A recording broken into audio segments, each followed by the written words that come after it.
Sebagaimana biasanya pada malam Ahad insyaallah kita akan membahas fikih dengan buku Al-Fiqhul Muyassar fi Dhau'il Kitab was Sunnah yang dikarang oleh sekelompok para ulama ulama kontemporer ya. Taib, alhamdulillah kita sudah masuk di bab wudu. Sebelum kita lanjutkan pembahasannya, kita sedikit merojaah tentang bab wudu. Taib, siapa yang bisa menyebutkan furudul wudu atau fardu wudu? Syekhuna Syekh Rahmat. Fardu wudu. Tertiban, dengan tertib. Bahaya ini kalau antum berwudu tidak tahu yang mana ini rukun fardu, yang mana sunnah. Naam, Syekh Rahmat. Naam. Tangan dulu. Fardu wudu. Apa? Berkumur. Tangan. Wajah ya. Ghusl wajhi bikamilihi. Naam. Yang pertama apa? Fardu-fardunya, rukun-rukunnya. Sebutkan saja 4. Apa itu? Wajah. Dengan tertib, akhi. Berurutan.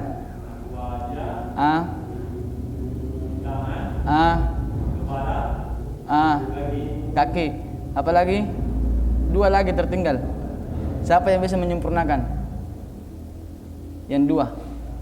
Fardu wudu atau rukun-rukun wudu kalau di mazhab yang lain namanya. Kalau teratur masuk enggak?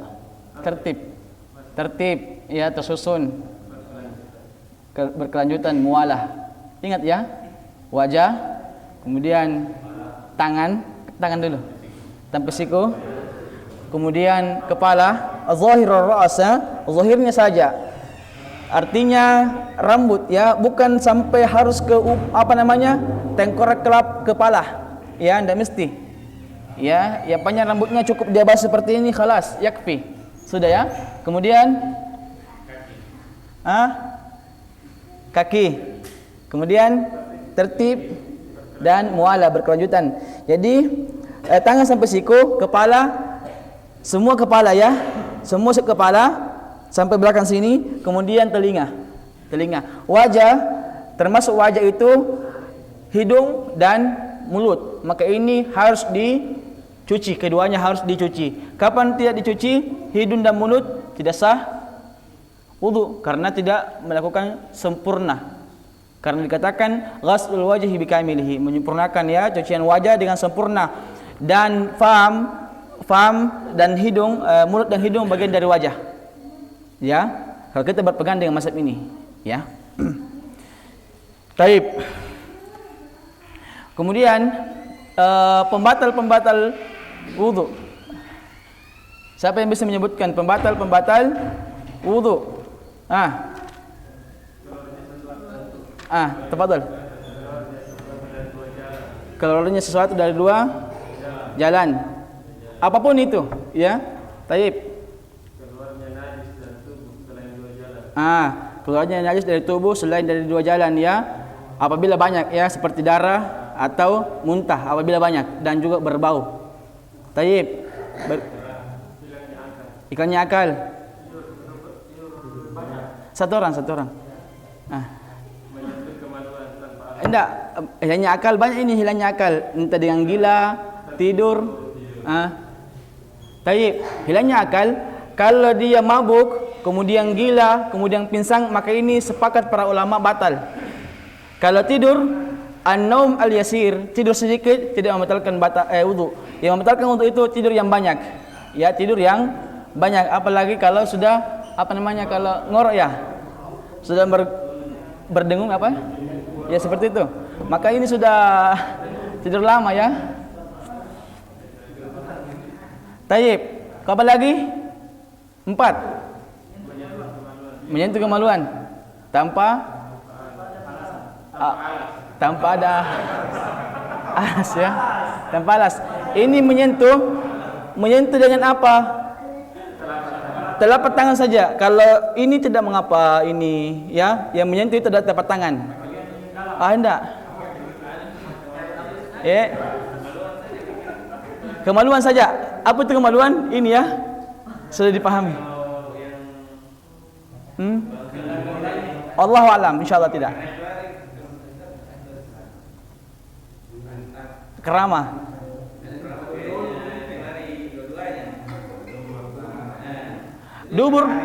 Dubur itu lubangnya. Kalau zahirul dubur ini enggak. Yang dimaksud itu lubangnya. Tambahan. Iya. Taib. Itu ya.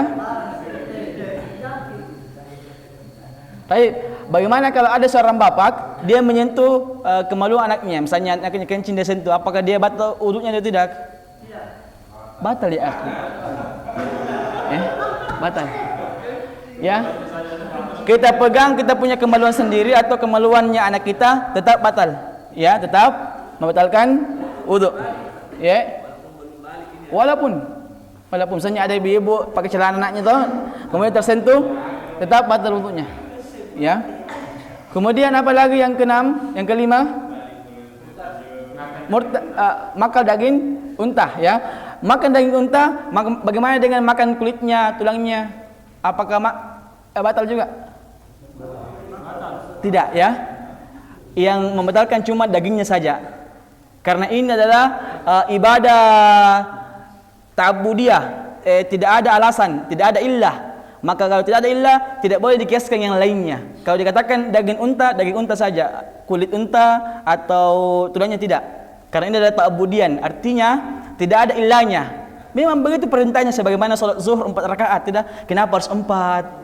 Seperti subuh, kenapa salat subuh 2 rakaat? Kenapa bukan 3? Ini maksud adalah ghairu mahdhah. Ghairu al-ibadah, ghairu maqul makna. Tidak tahu apa maksudnya, apa tujuannya. 4 rakaat salat zuhur, Isa 4 rakaat, kenapa bukan 3, kenapa bukan 5? Tidak ada alasannya. Begitupun dengan makan daging unta, maka ini maksud dengan dagingnya saja, tidak boleh dikiaskan dengan yang lainnya, kulitnya, tulangnya, ya. Hatinya, kalau dia masuk daging maka ketika dia bukan daging, ya tergantung dagingnya yang maksud, artinya jangan kiaskan yang lain, ya. Seperti misalnya lemaknya tidak masuk, ya, lemak tidak masuk. Wallahu a'lam. Ya, wallahu a'lam itu yang ana ketahui. Ya. Wallahu a'lam itu yang ana ketahui. Tayyib. Kemudian yang terakhir ar-riddah. Murtad, keluar dari Islam. Kalau ada Islam berwudu kemudian dia murtad, mau masuk Islam lagi dia harus berwudu karena wudunya sudah batal saat itu. Walaupun cuma semenit 2 menit. Ya. Bagaimana dengan menyentuh perempuan? Tidak dibaca. Pasti bertanya, ya. Taib. Kalau dalam mazhab tidak membatalkan wudu. Wallahu alam. Sebenarnya 3 pandangan ulama. Kita jelaskan apa ya, karena yang ma'ruf sekarang kan membatalkan wudu yang kita ketahui. Pandangan ulama yang pertama adalah secara mutlak menyentuh perempuan mutlak bernafsu atau tidak bernafsu membatalkan wudu, dan ini yang dipegang oleh mazhab Syafi'iyah. Kemudian pandangan yang kedua, secara mutlak tidak batal wudu. Kita bersentuhan dengan perempuan, yang penting bersentuhan tidak batal wudu, baik bernafsu maupun tidak batal wudu. Ini pandangan yang kedua. Pandangan yang ketiga, yang pandangan kedua dipegang oleh mazhab Hanafiyah. Pandangan yang ketiga adalah ketika menyentuh perempuan dengan bernafsu, bersentuhan, tapi diiringi dengan hawa nafsu, ya keinginan yang tinggi, maka membatalkan wudu. Ketika tidak ada nafsu, sekedar tersentuh saja, maka tidak membatalkan wudu. Ini pandangan yang ketiga. Wallahu alam. Sementara ini pandangan yang saya pakai tidak membatalkan wudu secara mutlak. Tidak membatalkan wudu secara mutlak. Walaupun muncul nafsu tidak membatalkan wudu. Cium istri, ya, cium kepala, ya, cium kepala istri bernafsu tidak batal wudu. Tidak batal wudu. Kalau bersentuhan dengan perempuan bukan mahram, tidak batal wudu. Kalau berdosa tetap berdosa. Karena bersentuhan dengan lain antara bab dosa dengan pembatal wudu. Makanya pandangan yang ketiga, pandangan yang kedua tidak batal wudu. Kalau dia berdosa tetap berdosa haram. Tidak batalkan wudu. Dan ini kalau tidak salah ya pandangan yang dipegang oleh pengarang buku, sehingga beliau tidak memasukkan dalam pembatal wudu. Kalau di mazhab Syafi'iyah, mashal al-mar'ah batal wudu, pokoknya perempuan siapapun kecuali mahram. Istri bukan mahram, istri mahram bukan? Bukan ya. Sebenarnya mahram tidak boleh kita nikahi istri. Ya, bukan mahram. Dalam bab ini, adapun dalam bab safar dia adalah mahram. Ya. Baik, paham? Sudah paham tentang membatal wudu? Sentuhan perempuan tidak batal ya? Dan ini kalau mazhab Hanafiyah dan Maliki kalau tidak salah, bersentuhan dengan nafsu, cium istri, ada nafsu batal wudu, tidak nafsu tidak batal wudu. Kenapa demikian? Karena dia khawatirkan nanti ada yang keluar. Ya. Madhi misalnya, ya. Karena itu semua yang keluar dari kemaluan pembatal semuanya. Taib ini butuh dalil, nanti cari pastri, cari dalilnya. Ya, tulis baru kesini baru dibacakan. Apa dalilnya pandangan yang pertama, pandangan yang kedua, pandangan yang ketiga, baru simpan di sini ya. Nanti pekan depan atau pertemuan berikutnya dibacakan. Oke? Siap? Siap. Khalas mungkin dia merujanya. Sekarang kita masuk di perkara-perkara yang mengharuskan kita berwudu. Ya, yang mengharuskan kita berwudu. Pertama adalah as-shalah. Kita salat, kita harus berwudu. Kapan kita sengaja tidak berwudu, kita suci, maka dia khawatirkan dia telah keluar dari Islam. Kenapa? Karena dia mempermainkan agama, mempermainkan Allah Subhanahu wa taala. Ya, dikhawatirkan. Yang pertama apa? Salat. Yang kedua, tawaf. Tawaf ya. Tawaf di Ka'bah. Kami belum pernah, siapa yang pernah? Tawaf di Ka'bah, maka ini juga dia mengharuskan untuk bersuci, berwudu. Kemudian menyentuh mushaf. Ini pun kita diwajibkan untuk berwudu ketika kita menyentuh mushaf. Bagaimana dengan tafsir? Tidak termasuk ya. Tafsir Quran terjemahan tidak mengapa. Karena ini tidak termasuk dalam mushaf yang harusnya kita bersuci sebelum menyentuhnya. Ya, karena tercampur di dalamnya kalamun nas, perkataan manusia. Yang dikatakan di sini mushaf murni perkataan Allah. Ada buku kosong, kita tulis di situ Al-Fatihah, maka itu adalah mushaf, tidak boleh kita menyentuhnya walaupun lembaran.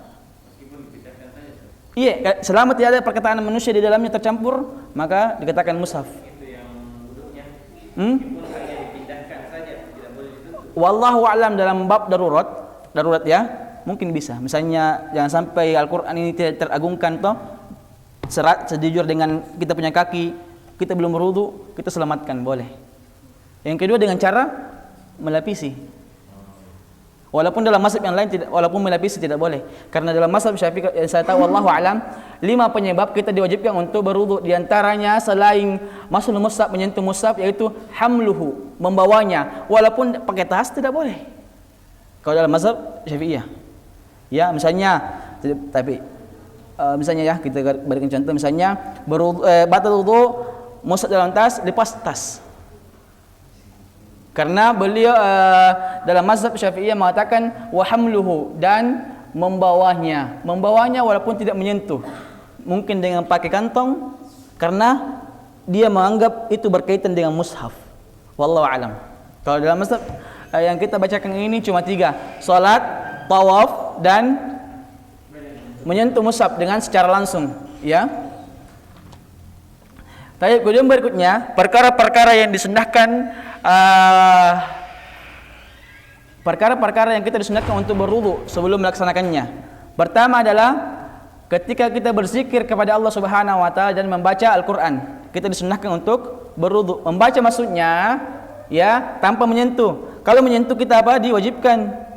Jadi menyentuh mushaf, membaca dan menyentuh itu diwajibkan, karena bukan karena membacanya tapi karena menyentuhnya. Adapun membaca Al-Qur'an maka disunahkan, misalnya dengan bacaan hafalan atau melalui handphone atau melalui tafsir atau melalui seperti ini tanpa menyentuh, maka kita disunahkan untuk berwudu dulu. Kemudian berikutnya, setiap kali hendak sholat kita disunahkan untuk berwudu. Ya, karena Nabi SAW, yatawaddau inda kulli salatin. Nabi itu setiap kali dia salat, dia melaksanakan wudu dulu. Misalnya salat zuhur berwudu, masuk salat asar walaupun belum batal wudunya, beliau berwudu lagi. Dan ini disunnahkan, yakni memperbaharui wudu kita. Kemudian yang ketiga adalah yustahabbu al-wudu'u lil junubi idza arada ay yauda lil jima'. Dan juga disunnahkan kepada seseorang untuk berwudu, ya, seorang yang berjunub, ya, apabila dia ingin untuk kembali kepada berhubungan suami istri. Misalnya fulan berhubungan suami istri. Masyaallah. Barakallahu fikum. Hayakumullah. Hayakallah. Baik. Misalnya fulan habis berhubungan sama istrinya, kemudian istirahat, dia hendak mau lagi untuk berhubungan, maka disunahkan untuk berwudu lagi, ya, disunahkan untuk berwudu lagi. Atau juga ketika mau tidur, disunahkan untuk berwudu. Kemudian makan dan minum juga di sini disebutkan, makan dan minum. Taib, hadisnya yang pertama, orang yang junub ketika dia mau lagi berhubungan suami istri, Nabi SAW mengatakan, idza ata ahadukum ahlahu thumma arada ay ya'uda falyatawadda. Apabila seseorang di antara kalian, ya, sudah mendatangi istrinya, sudah berhubungan dengan istrinya, kemudian dia ingin kembali lagi untuk berhubungan, maka hendaklah dia berwudu. Ini yang pertama. Kemudian orang yang mau tidur, Nabi SAW dari Aisyah radhiyallahu anha, anna Rasulullah sallallahu alaihi wasallam kana idza arada ayyanama wa huwa junubun tawaddaa wudu'ahu lis-shalah qabla ayyanam. Nabi sallallahu alaihi wasallam, kata Aisyah radhiyallahu anha, Nabi itu ketika beliau mau tidur, ya, dan beliau dalam keadaan junub, maka beliau berwudu dulu seperti wudunya apabila dia mau salat. Ya, qabla ayyanam, sebelum beliau tidur. Di riwayat yang lain, fa arada ay ya'kula au ayyanama, apabila beliau mau makan atau mau tidur, beliau berwudu dulu. Ini sunnah, ya, sunnah. Kemudian perkara yang keempat yang disunnahkan kita untuk berwudu, yaitu sebelum mandi junub. Ya, sebelum mandi wajib. Al-wudu'u qabla al-ghusli, berwudu sebelum mandi wajib, ya. Hadisnya dari Aisyah radhiyallahu anha, beliau mengatakan, kana Rasulullah sallallahu alaihi wasallam idza tasala min al-janabati yabda'u fayaksilu yadayhi thumma yaprughu bi yaminihi ala shimalihi fayaksilu farjahu thumma yatawaddau wudu'ahu lis-shalah.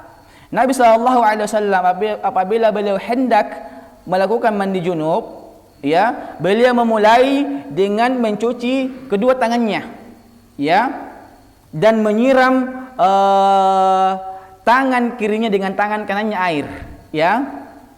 Fayaksilu farjahu, dan mencuci kemaluan beliau.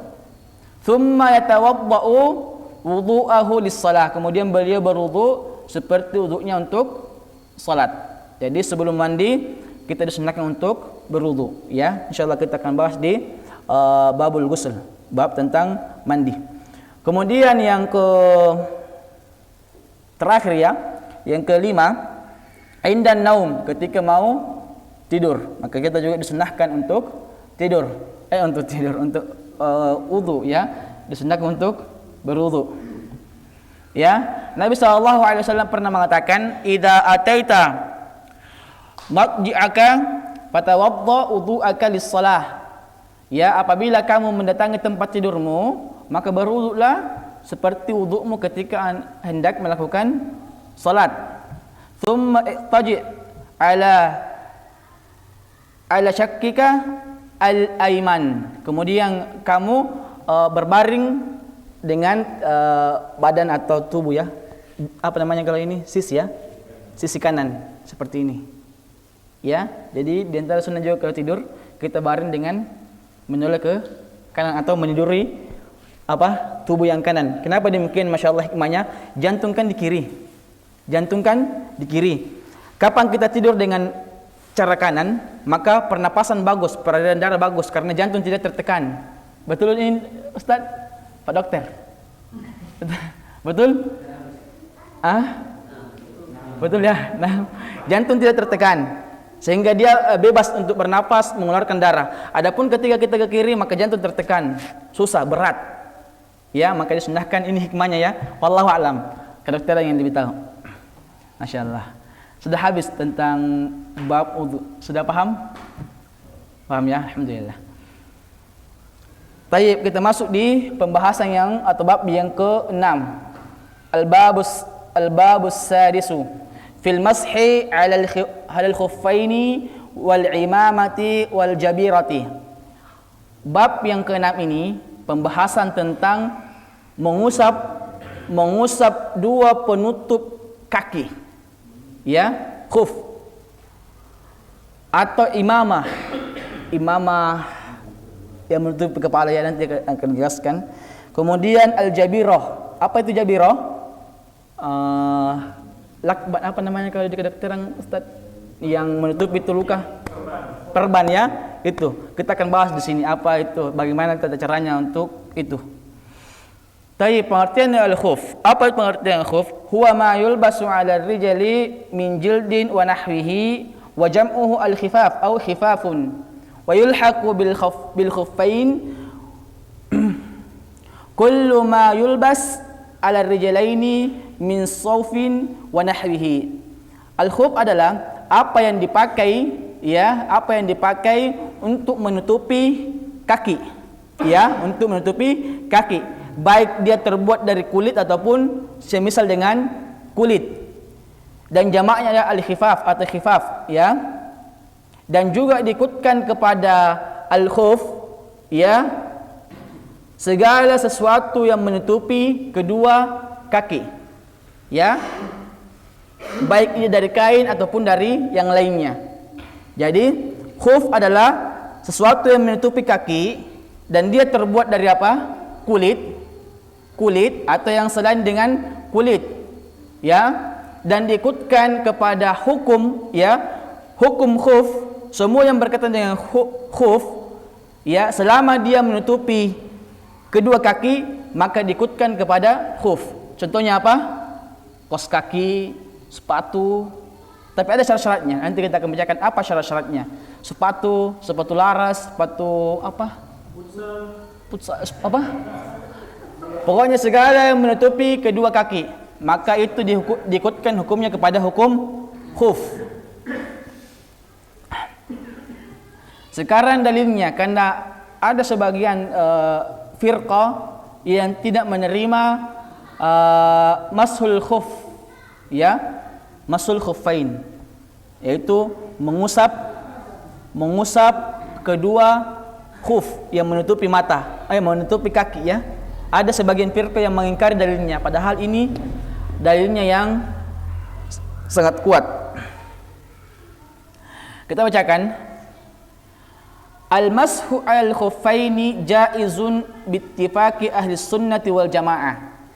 Mengusap kedua khuf, ya, segala sesuatu yang menutupi, ya, kita anggaplah segala sesuatu yang menutupi kedua kaki merupakan perkara yang dibolehkan menurut kesepakatan para ahlu sunnah wal jamaah. Wa huwa rukhsatun minallahi azza wa jalla takhfifan minhu ala ibadihi wa daf'an lil haraji wal masyaqqati anhum.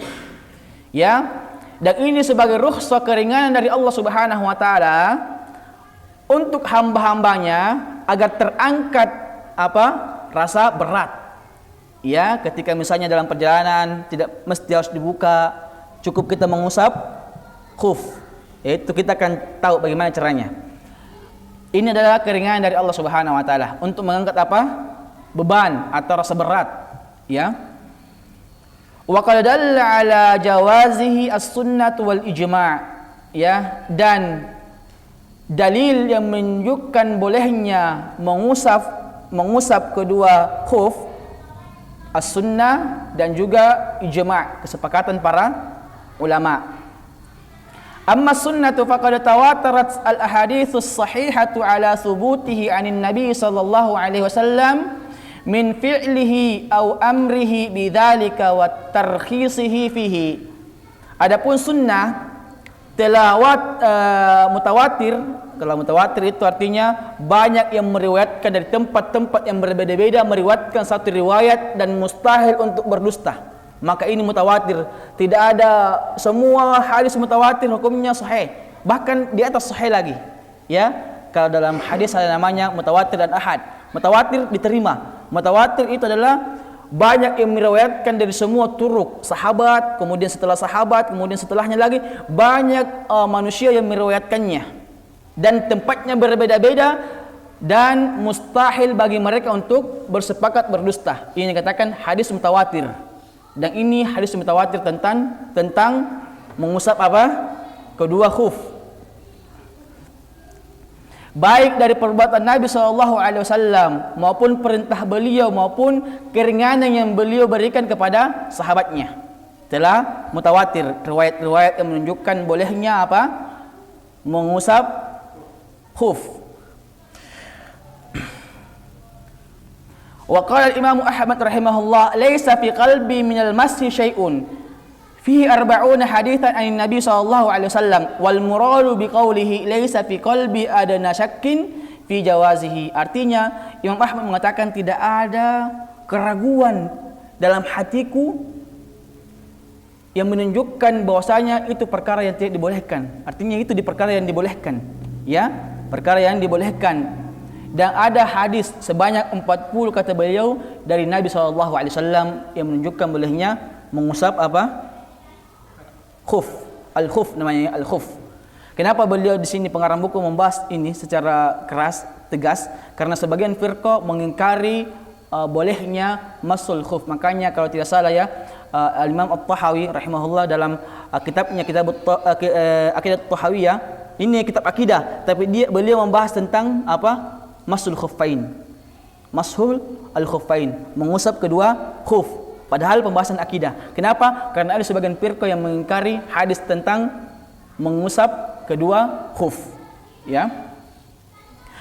Wa qala al-Hasan al-Basri, haddatsani sab'una min ashabi Rasulillah sallallahu alaihi wasallam annahu masaha ala al-khuffain. Ya.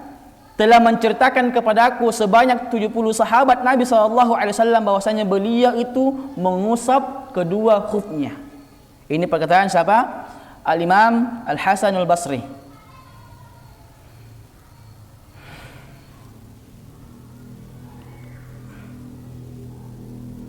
Dan di antara hadis yang beliau sebutkan, hadis Jarir ibni Abdullah qala ra'aitu Rasulullah sallallahu alaihi wasallam bala thumma tawadda'a wa masaha ala khuffaihi. Saya melihat Nabi sallallahu alaihi wasallam kencing, kemudian beliau berwudu dan beliau mengusap kepada kedua kainnya atau kain khufnya atau khufnya, ya. Ini di antara dalilnya. Qala al-A'mash an Ibrahim kana yu'jibuhum hadzal hadits lianna Islam Jarir kana ba'da nuzul Maidah, yakni ayat al-wudu, ya. A'mash mengatakan kami heran dengan hadis ini karena keislaman Jarir itu setelah turunnya apa? Ayat tentang wudu, surah Al-Maidah yang kita bacakan di bab pertama ya, tentang wudu. Kemudian wa qad ajma'al ulama'u min ahli sunnati wal jama'ati ala masyru'iyyatihi fi safari wal hadar li hajatin aw li ghairiha. Dengarkan ya perkataan beliau, telah sepakat para ulama dari kalangan ahlu sunnah wal jamaah atas disyariatkannya mengusap apa? Al-khuffain, ya, baik dalam keadaan safar maupun tidak safar, baik dalam keadaan butuh li hajatin aw li ghairiha, atau tidak ada hajat.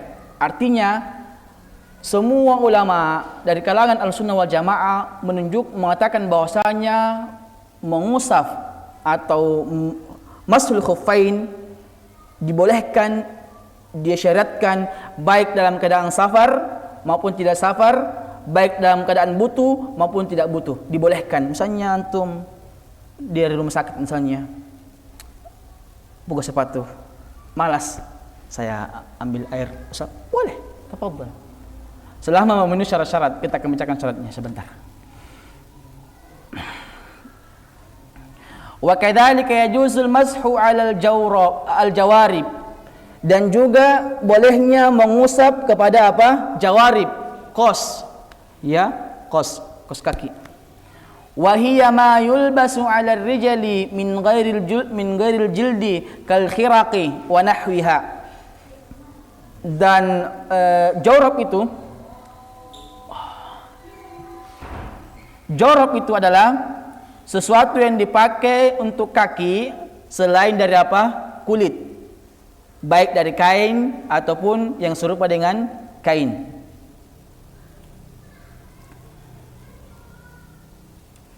Li'annahuma kal khuffi fi hajatir rijli ilaihima, karena itu jawrab, kaos itu dia seperti khuf yang terbuat dari kulit, artinya kebutuhan kaki untuk itu, untuk menutupi, itu maksudnya. Wal illatu fihi mawahidah, dan illah pada keduanya satu.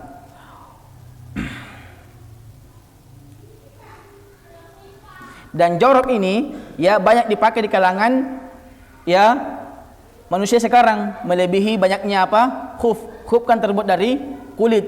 Jorok itu terbuat dari apa? Kain atau yang serupa dengan kain. Dan ini jauh lebih banyak dipakai di kalangan kita dibandingkan apa? Al-khuf. Fayajuzul mashu 'alaiha idza kanat satirah. Dan boleh kita mengusap kos kaki apabila dia menutupi. Artinya menutupi anggota kaki yang wajib untuk dicuci ketika berwudu. Ya, nanti kita akan bahas. Intahal waqt, habis waktunya, ya. Khalas? Baik. Mungkin ini ya yang sempat kita sampaikan atau kita bahas pada malam hari ini. Insyaallah pekan berikutnya atau pertemuan berikutnya kita akan bahas syurutul mashi ya, alal khuffain wa ma yaqumu maqamahuma ya, syarat-syarat mengusap kedua khuf atau sesuatu yang menjadi posisinya atau menggantikan posisi khuf. Apa syaratnya ya? Jangan sampai yang penting khuf, yang penting kaos, sepatu, sabu saja ya. Nanti insyaallah. Termasuk juga ya bagi wanita dibolehkan untuk mengusap khimarnya saja. Khimar, tahu khimar, penutup aurat. Misalnya kesulitan berwudu, bercadar misalnya, cukup dia mengusap khimarnya, sah wudunya. Akan kita bahas berikutnya, ya. Akan kita bahas bagaimana pembahasannya itu. Baik, mungkin ini ya. Fi soal, ada pertanyaan? Khalas? Fahimtum? Alhamdulillah. Subhanakallahumma wa bihamdika asyhadu an la ilaha illa anta astaghfiruka wa atubu ilaik. Wa sallallahu ala sayyidina Muhammad walhamdulillahi rabbil alamin. Assalamualaikum warahmatullahi wabarakatuh.